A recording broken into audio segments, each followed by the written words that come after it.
Good morning. It's great to be here with friends in both the Senate and the House, with conservative leaders from across this country. We come here today initially to celebrate and to congratulate congressional leadership in both the House and the Senate for a remarkable victory that occurred last month. On June 30th, after 81 years, Congress finally decided to let a wasteful spending program expire. On June 30th, after 81 years, Congress decided finally one example of corporate welfare that Washington could stop sending taxpayer monies to benefit wealthy contributors. On June 30th, after 81 years, the Export-Import Bank expired. The Export-Import Bank is a classic example of cronyism. It is a classic example of corporate welfare. The Export-Import Bank puts taxpayers on the hook for hundreds of billions of dollars in loans that go to foreign countries, loans that go to foreign corporations.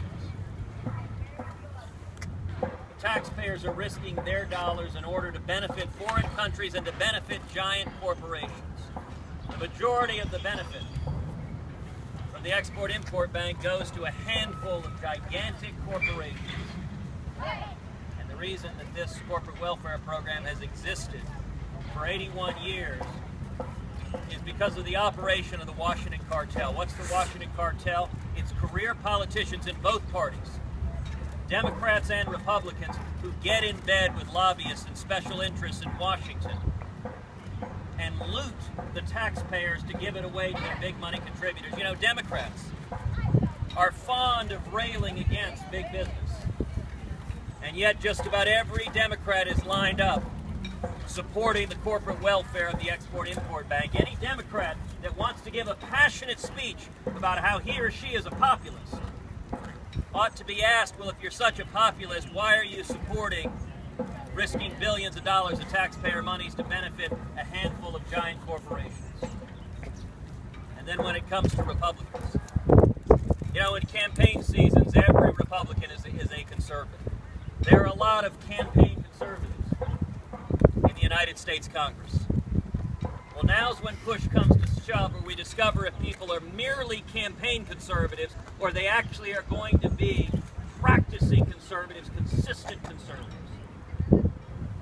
Two men can make this decision: John Boehner and Mitch McConnell. If John Boehner and Mitch McConnell stand up tomorrow and say, we will simply do nothing. You know, if there's one thing Congress is good at, it's doing nothing. John Boehner and Mitch McConnell say we will simply not allow the Export-Import Bank to be reauthorized. That will ensure this corporate welfare program goes away. About a month ago, there was a great battle in Congress over TPA. And House leadership insisted, Senate leadership insisted, there was no corrupt deal. We didn't trade this for a bunch of K Street lobbyists writing checks to members of Congress on both sides. That is great news. I salute them for saying there is no corrupt deal. Now is the opportunity to prove it.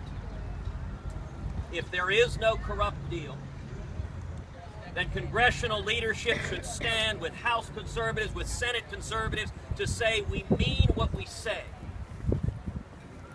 You know, for any conservative, if we're going to talk about welfare reform, if we're going to talk about helping people get off government dependency and back on their own feet, then we need to start with getting giant corporations off of dependency on the government at the expense of the taxpayers.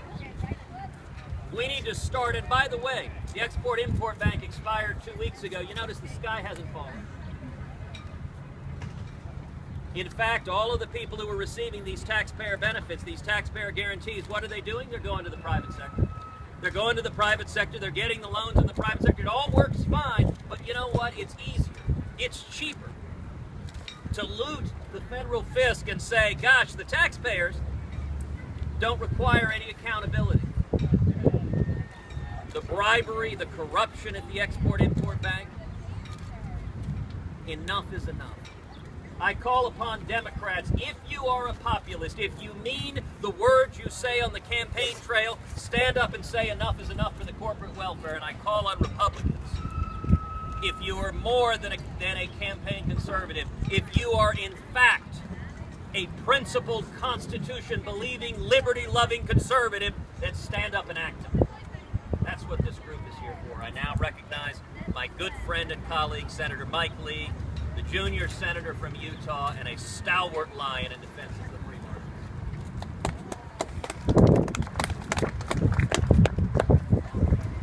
Thank you very much for being here.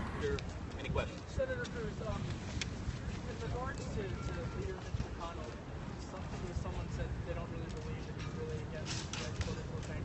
Do you believe that he's against the export-import bank, and what can you do? Because it looks like the votes are there in the Senate to reauthorize it.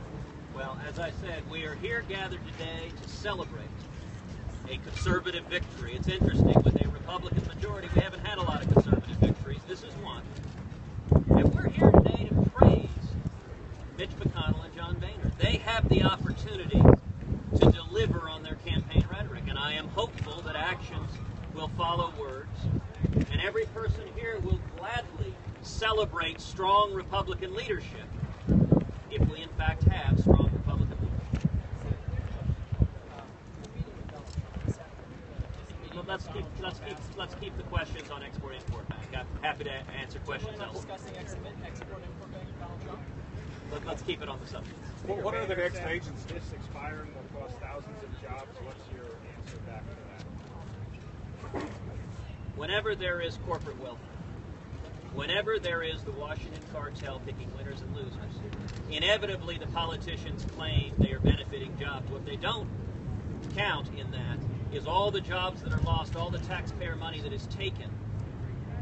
You know, the losers if the Export-Import Bank is reauthorized?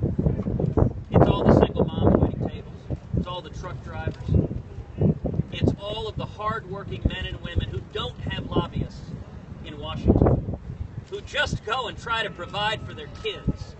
Those are the losers, because Washington is very good at feeding from the trough. The giant lobbyists who write checks to everyone who keeps funneling billions of taxpayer dollars to them. This is a battle. Do you stand for the rich and powerful who corrupt Washington and use this institution against the American taxpayer, or do you stand with the taxpayer and the workers? This is an easy question for anyone on right or left. I praise Bernie Sanders for standing on the right side of this issue, but I would ask, where is Hillary Clinton?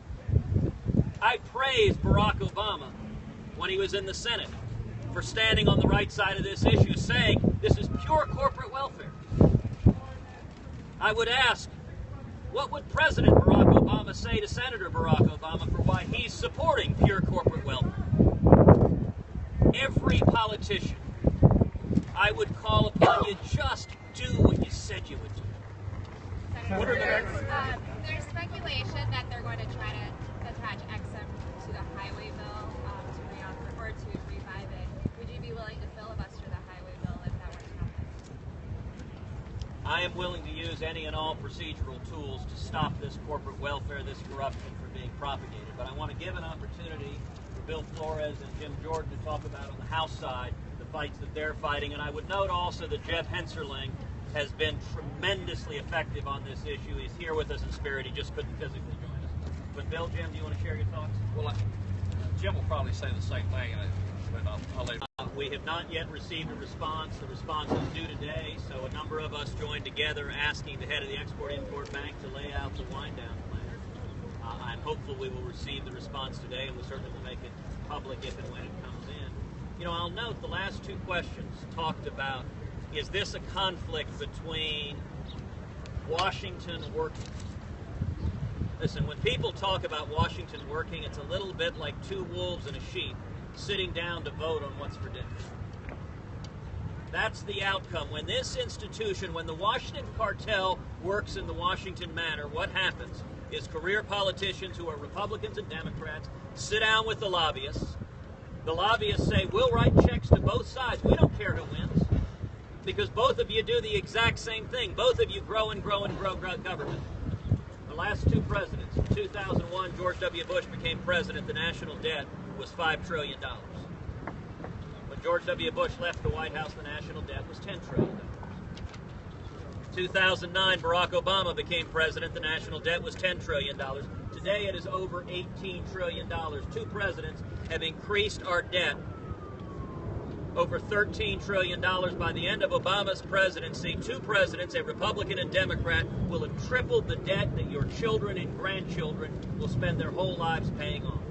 The way Washington works is simple. You spend for everything and bankrupt the country. So yes, this town knows how to work to benefit the rich and powerful. What we're trying to do is help our elected officials work to represent the men and women of America, our constituents, instead of the wealthy power brokers here in Washington. Last question. The issue of the debt, the bank has contributed back to the deficit and the surplus. Do you think that as a conservative there needs to be an offset, or do you think it's okay to just sort of max out that contribution they've been making? So the bank carries out a practice that Washington is quite familiar with, which is called cooking the books, and it is only bogus accounting that suggests that the bank reduces the deficit. In fact, the bank is costing significant amounts, and even more importantly, there are hundreds of billions of dollars of loan guarantees that taxpayers are on the hook for. Remember, for years, the same Washington cartel said Fannie Mae and Freddie Mac have no risk to the taxpayer, none whatsoever, guaranteeing hundreds of billions, guaranteeing trillions of loans. It's all free magic money until the whole thing comes crashing down.